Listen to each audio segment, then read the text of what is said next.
Mga kapuso, mahigit isang oras na lang po magsisimula na tumanggap ng Certificate of Candidacies ang Commission on Elections para sa Election 2025. Patuloy namang nakaabang kaugnay niyan sa Manila Hotel ang kasama nating si Ivan Mayrina. Ivan, kumusta na ang sitwasyon ngayon dyan? May mga nagdadatingan na ba?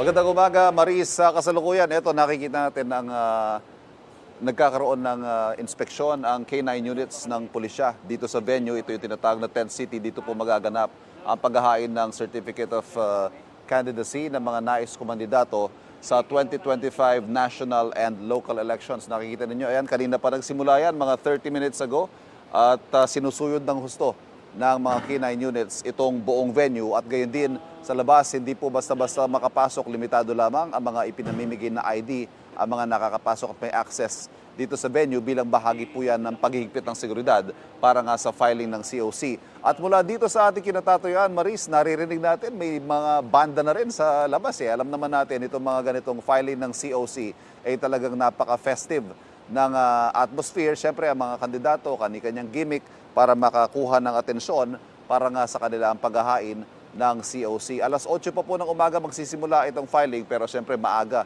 na nagsimula ang mga aktibidad dito sa venue.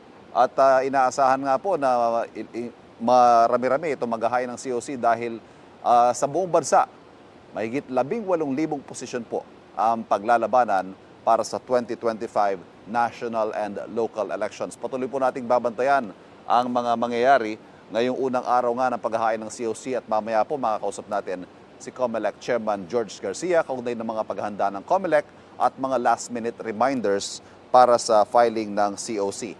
Samantala, kaugnay naman po sa voter registration na nag-last day na po kahapon, September 30, sinuspindi po muna yung huling araw ng voter registration sa Batanes kahapon dahil naman po yan sa Bagyong Julian. Batay po sa ulat ng GMA News Online, sinabi ni COMELEC Chairman George Garcia na hindi muna itinuloy ang pagpaparehistro sa probinsya kahapon para na rin sa kaligtasan ng mga residente at kanilang mga tauhan. Pinayagan kahapon ng COMELEC na ipagpaliban muna ng kanilang mga lokal na opisina ang huling araw ng voter registration sa Northern Luzon na apektado ng Bagyong Julian. Wala pang impormasyon kung kailan nila ito itutuloy at kung hanggang kailan. Base po sa datos ng COMELEC noong September 17, mahigit 3 milyon ang mga botanteng bagong rehistro, nasa 400,000 naman ang mga reactivated voters. Sinabi po ng COMELEC, wala na extension ng voter registration, liban na nga lamang sa mga area na yan na nagkaroon ng pagkaantala ang voter registration dahil po sa masamang panahon. At yan po muna ang ating report mula dito sa Maynila. Balik muna tayo sa studio.